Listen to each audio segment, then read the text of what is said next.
అధ్యక్ష,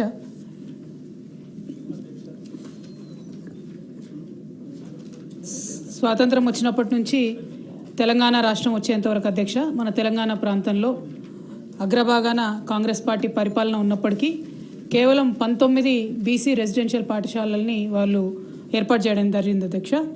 అట్లానే కేసీఆర్ గారి హయాంలో జరిగినటువంటి 10 సంవత్సరాలలో 275 బీసీ పాఠశాలల్ని మరి మేము ఏర్పాటు చేయడం జరిగింది అధ్యక్ష. అయితే డిగ్రీ కళాశాలల అధ్యక్ష, గురుకుల రెసిడెన్షియల్ డిగ్రీ కళాశాలలు కూడా అంతకుముందు ఎన్నడూ లేవు అధ్యక్ష తెలంగాణ ఏర్పాటు కన్నా ముందు. ఇప్పుడు తెలంగాణ ఏర్పడిన తర్వాత 31 బీసీ డిగ్రీ కళాశాలను ప్రత్యేకంగా ఏర్పాటు చేయడం జరిగింది అధ్యక్ష. అట్లానే అగ్రికల్చర్ డిగ్రీ కాలేజెస్ ప్రత్యేకంగా బీసీల కోసము అంతకుముందు ఎన్నడూ లేకపోతే కేసీఆర్ గారి హయాంలో 2 కళాశాలను సపరేట్గా ఏర్పాటు చేయడం జరిగింది అధ్యక్ష.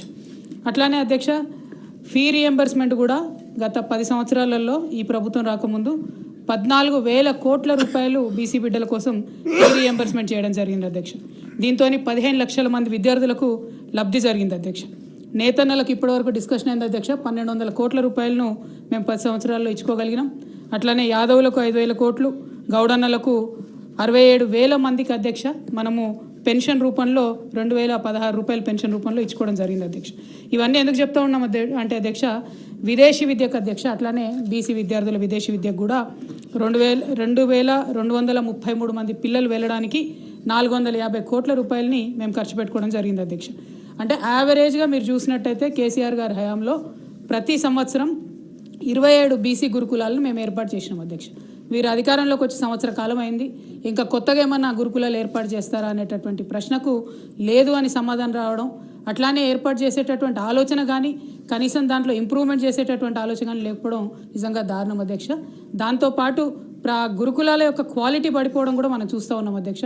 రోజు ఫుడ్ పాయిజనింగ్కి సంబంధించినటువంటి అంశాలు రావడం, అట్లానే కంప్లీట్గా ఈ విదేశీ విద్యకు సంబంధించి మొత్తం పెండింగ్ ఉండడం.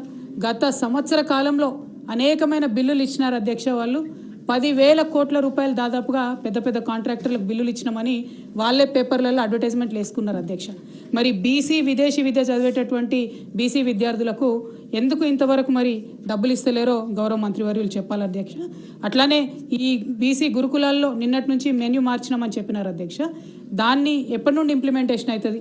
ఎందుకంటే నిన్ననే నేను అనుకోకుండా మేము సందర్శనకు వెళ్ళినాం అధ్యక్ష. జగిత్యాలకు వెళ్ళినప్పుడు మరి కేజీబీవీలు అయితే ఇంక్లూడ్ చేయలేదని చెప్పినారు అధ్యక్ష. మిగతా పాఠశాలలలో కూడా బడ్జెట్ రాలేదు, ప్రస్తుతానికి జీవో వచ్చిందని చెప్పినారు అధ్యక్ష. మరి అది ఎప్పటి నుండి ఇంప్లిమెంట్ అవుతుందో గౌరవ మంత్రివర్యులు చెప్పవలసిందో కోరుతా ఉన్నాను అధ్యక్ష. వెంకట్ గారు ఒక్క నిమిషం. అధ్యక్ష, ఏదైతే లాస్ట్ 10 ఇయర్స్లో గురుకులాల పైన ఖర్చు పెట్టిన దానికి అభివృద్ధి చేయడానికి పర్మనెంట్ ఇన్ఫ్రాస్ట్రక్చర్ బిల్డింగ్స్ ఎన్ని నిర్మించడం జరిగింది. ఎందుకనంటే అవి ప్రారంభించినప్పుడు ఏ తరగతుల కోసం అంటే 1 నుంచి 6వ తరగతికి సంబంధించి ప్రైవేట్ బిల్డింగ్స్, రెంటెడ్ బిల్డింగ్స్లో చేశారు. ఆ రకంగా కాకుండా లాస్ట్ 10 ఇయర్స్లో ఈ గురుకుల వ్యవస్థని బలపరచడానికి, స్కూల్స్ని కానీ ఏదైతే కాలేజెస్ని కానీ బలపరచడానికి కంప్లీట్ ఇన్ఫ్రాస్ట్రక్చర్స్ ఎన్ని కొత్త బిల్డింగ్స్ని నిర్మించిండ్రో దానికి సంబంధించిన డేటాని చెప్పవలసిందిగా మీ ద్వారా మంత్రి గారిని రిక్వెస్ట్ చేస్తున్నాను. నవీన్. అధ్యక్ష, మాట్లాడడానికి అవకాశం ఇచ్చినందుకు ధన్యవాదాలు. ఈ గురుకులాలకు సంబంధించి మీ ద్వారా గౌరవ మంత్రి గారిని